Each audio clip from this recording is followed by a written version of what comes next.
Ladies and gentlemen, a warm welcome to Ottman Azaitar up against Francisco Prado this weekend. Ottman, great to see you.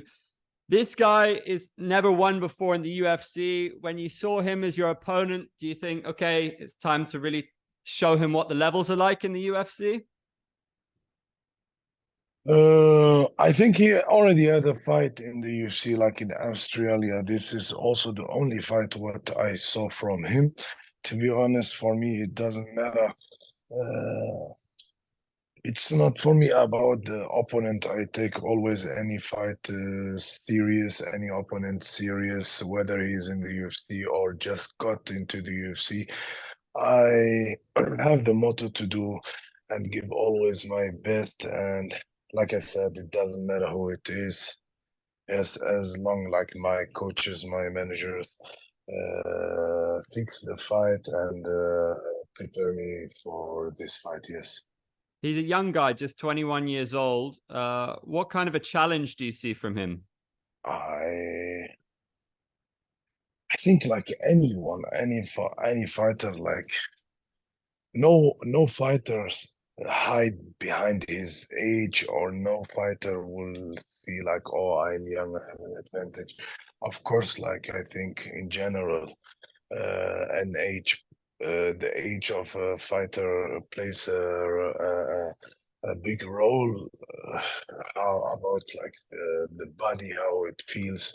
Does the body have so much experience? Like, did the body suffers injuries or whatever? But any fighter goes with the mentality in to win the fight. And yes, I think there are like a lot of many different factors which play roles to this. Of course, let's say you are younger, you are like more fresh, you are more explosive, whatever. But you are older, you have more experience. You have like advantage and disadvantage on both sides. How do you feel about going through the first loss of your career? Some fighters say you learn more from losing than winning. Do you feel pressure off your shoulders now because you don't have to always think about being undefeated? No, to be honest, first of all, this was my first loss in my whole life. I had also like experiences in Muay Thai and kickboxing, and yes, last time was the first loss in my life. I Yeah, I never knew how I gonna deal with this, but I was really surprised that I took it very easy. I'm not a person who says like, oh, it belongs to the sport. Sometimes you win, sometimes you lose. I never wanted ever to think about losing, but I experienced it last time. But uh, most of I won always, and I was always thankful for the victories, and I learned also to be also thankful for the loss. So that's why I took it very easy. And yes, you cannot always have good times like in life. You have also bad times, and you have to be patient and thankful for everything. Because if you see in general how much God blessed us, then it would be like very bad and unthankful to be sad or angry about one loss. I mean, we are healthy. If I see like if I watch two people who don't have, who suffers like of being hungry, or suffers like of being sick in hospitals. Me, I have like with my brothers, alhamdulillah, some charity organizations, and we work a lot with people who are sick and who are poor in different regions. And always when you are in touch with this kind of people, you appreciate what you have. So I took it very easy. I'm thankful. Of course, this was I don't want to blame my or find any excuses, but this loss came like after 2 years not having fought. And yeah, they underestimated this 2 years of not fighting, coming from a big injury and fighting. Alhamdulillah, this experience what I did, and I hope to get like in future more opportunities to redo this loss. Yes. What was that like for you? Missing 2 years, how tough was that for you? You know, losing the UFC and then getting it back. Was it a bit of an emotional roller coaster? Uh, no, uh, to have been like injured 2 years after the injury or after the surgery which I had, I was only concerned about do I will be ever able to fight again. This was my own concern, especially after a big surgery like what I had. I was like worried, but I want to be able to fight in future. When I was it and when I had the opportunity again to fight, I was happy just to get back to the cage. This was the only thing what motivated me and made me happy. So I didn't choose an opponent. I just took the opponent which was offered to me. Like, okay, right away, bam, I want to fight this. Uh, but to be honest, like in the preparation, I had like a lot of ups and downs, especially if you didn't have 2 years, not even sparrings, no, even like hard wrestling and jiu-jitsu on all this kind of stuff. Even in the sparring after the first low kick, I was feeling, oh, this is not anymore familiar, it's a new pain. That's how it felt like, and went through this whole preparation with a lot of up and downs like in injuries, but it's not an excuse for the fight. For the fight, I was ready, everything was on point. Yeah, I made a mistake during the fight. Like I said, there is no excuse, but sometimes you need to watch the fight after to know, hey, what did went wrong. And I saw like uh, I rushed. I had like a game plan, but I rushed this situation and I walked into him uh, with a mistake of footwork, with a mistake. So on these kind of mistakes, you have to work again. Things which didn't happen before, but this happened now. So you have to watch this and work on these mistakes so it doesn't happen again, inshallah. I remember during the pandemic for the COVID-19, I was ready to watch your fight on Fight Island. And then, we had a surprise and you were cut and you were in trouble with the boss. So I had to ask you, what was in the bag? Okay, I get asked this question many, many times, and in general, if anyone in outside in the street or wherever in UFC or whatever, if someone asks me, "Hey, what's in your bag?" It's kind of like weird, why would you ask me what's in my bag? Then like this is private thing, so I will never respond in general uh, to this question, except of like in general, like if my friend asks me, hey, what's in your bag? Of course, maybe I say him if it's not private thing. But if someone asks me like, hey, I don't have any obligation or any response or any reason to answer you what's in my bag, this is my privacy.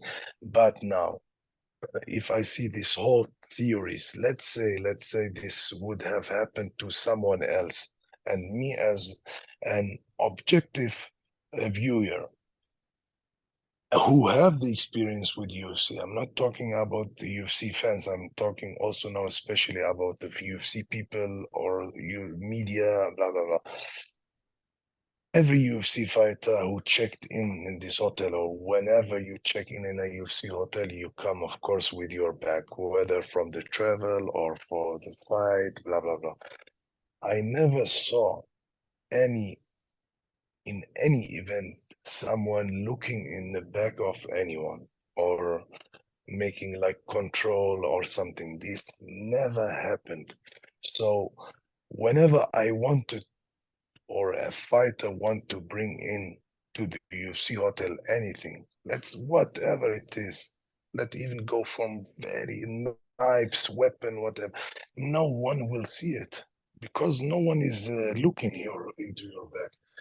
So, and also like I don't, it's not for me like important after being in a hotel to send someone out to bring me something in a bag. So this bag question or this bag topic, it was like overrated thing. What I can say about the whole situation, and I make it a very long story short, that it has a reason why the UFC brought me back in, and the most important reason is that I was innocent. Point. Fair enough. Sorry to ask. It's my job to ask. Of course, no problem. After this, I was tested 27 times, 27 times, like in 2021, 27 USADA tests. But it's like one of those MMA mysteries, right? In Pulp Fiction, I don't know if you ever saw that movie. Everyone wanted to know what's in the briefcase, and it's Of up to you. course, yes, yes, of course. But many people like, oh, you have like doping, moping. First of all, if I want to take doping or bring doping into the, I don't understand this theory. You know, when are you going to take doping? If you are doping, then you do it like the whole period. And if I want to bring it in, I bring it in when I check in. You know, no, like I said, no one is looking in my back. And like, oh, doping, I've been tested 27 times. And even before this fight, you know, well, anyway, but it was nice stuff. No? Well, the people had something to talk about, to laugh about. So I don't mind. I wanted to ask you, you have a good relationship with the champion, Islam. I'm sure you want to be a champion yourself, so you will avoid him if you break into the top 15. How would that work? I have very good relation with him. I see him as my brother. I will never ever see him as a rival. You say as a Rival. competitor, a rival. I will never see him like this. Even let's say, inshallah, if I get the opportunity or to be close to having a title shot, I would like, I wouldn't do it. You know, except if he change, if there is another champion, okay, but with him, never. Who do you think deserves to fight him next? Sorry? Who deserves the next title shot in lightweight?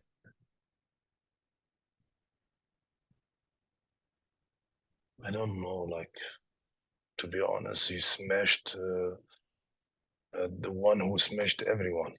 You know, the last Volkanovski. one, yeah, Volkanovski, okay, but also in lightweight, yeah, okay, this was also lightweight fight. But he smashed also in, he Oh, smashed, for example, Oliveira. Oliveira, and Oliveira beat already everyone.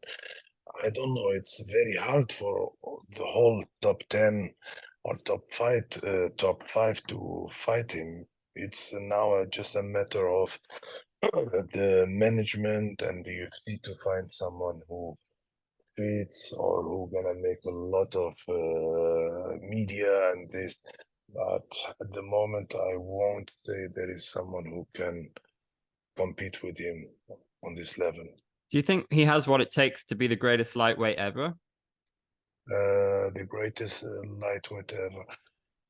Yeah, he can work on this. He can work. He have maybe some more uh, things or fights where he can prove himself. I mean, like Habib for me is already the greatest lightweight ever.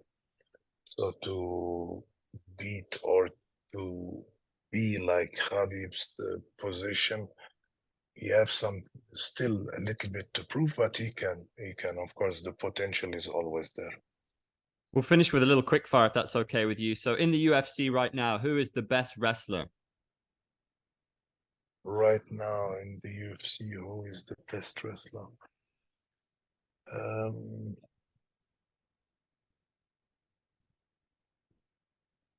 I would also say Islam. The thing is, I trained with him. I trained with him, and sometimes you don't get the opportunity to see like the real or wrestling of someone. And we are talking now about wrestling, right? But MMA is mixed. So sometimes you don't get the opportunity to see like, for example, he smashed or he threw Oliveira also, but he smashed him in stand up. So he knocked him down and then went down after him and the side choke. Okay, but let's say the fight wouldn't have ended in the stand up, or he would have there were be more like wrestling situations, then he would have showed more from his wrestling. But someone who knows him, who trains with him, and see like how is his wrestling, then you are asking someone who can judge objective and subjective. You know what I mean? I trained with him. I've been in his camp.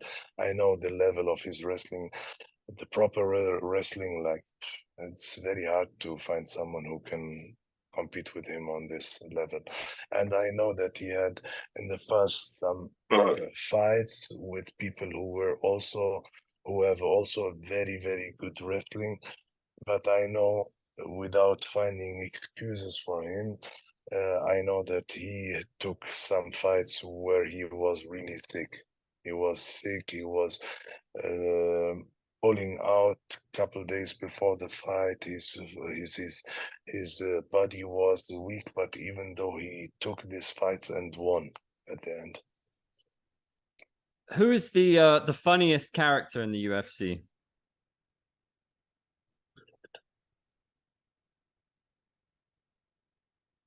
Oh, I don't know now. Wait. Anybody make you laugh? I mean, like from the postings, and I I love always about Muhammad Bilal Muhammad postings, like how he's hunting, how is he hunting people like in top five who he will bite, like this kind of stuff. The pictures, what he does, make me laugh always. And yeah, but wait, other people, but they are not anymore in the UFC. I don't know. Who's the most annoying character in the UFC?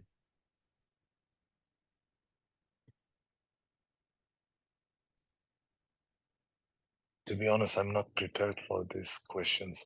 I'm not someone who follows like. No problem. You can skip. Just quick fire answers if whatever you think is on the top of your head. Who has the best style? Who's the best dressed in the UFC?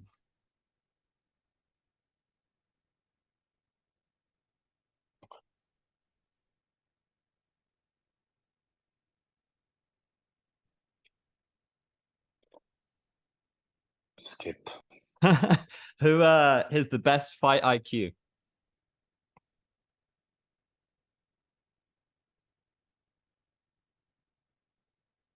Who's the most intelligent fighter, do you think? During the fight or outside the fight? In the octagon. I don't want to answer this kind of questions. Who is the best? Blah blah blah.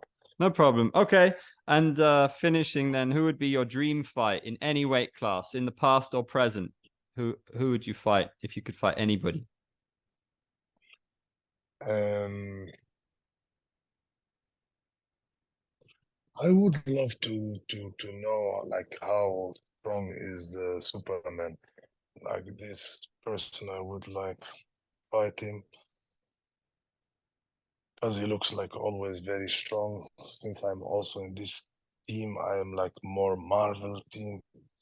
He's like from DC. I would love like to fight him and see like who is stronger, Superman. Ottman or Superman. Yeah. What about from the UFC in the past or From now? the UFC. Who I want to fight is I don't have any wish fighter opponent. I leave this to my management. They know how they built up a career, and yeah, trust on them. Later, if I come like closer to top 10 or top 5, then I would like target some people. We have some pretty amazing brothers in martial arts. You know, we've got the Diaz brothers, we've got the Basharat brothers are doing very well, and your brother as well. Who would win a Yes, tournament of all the brothers in MMA? in street fight. Yeah, why not? uh, no, I don't gonna give props to me and my brother, whatever, however, I won't give props to us. But I like my brother. I like the Bashrat brothers. Yes. Respect. Are Good luck. there are Sorry, there bro? other brothers too? Yeah, there's lots of brothers, the Lima brothers, and there's quite a few. I can't remember, but there's like 6 or 7 quite good in Bellator, in one, No, I in mean like the in Asakura you. brothers in Rising, in the UFC. I think there's No, a in the UFC only. I think only now at the moment only me, my brother, and the Bashrat brothers, right? I think Javid and Farid. there's one more, but I can't remember right now. But So the Diaz brothers are over since this is true. Nick Diaz bye bye. So This is true. This is true. I think you're right. Great to see you. Respect and good luck. thank you very much. I appreciate it.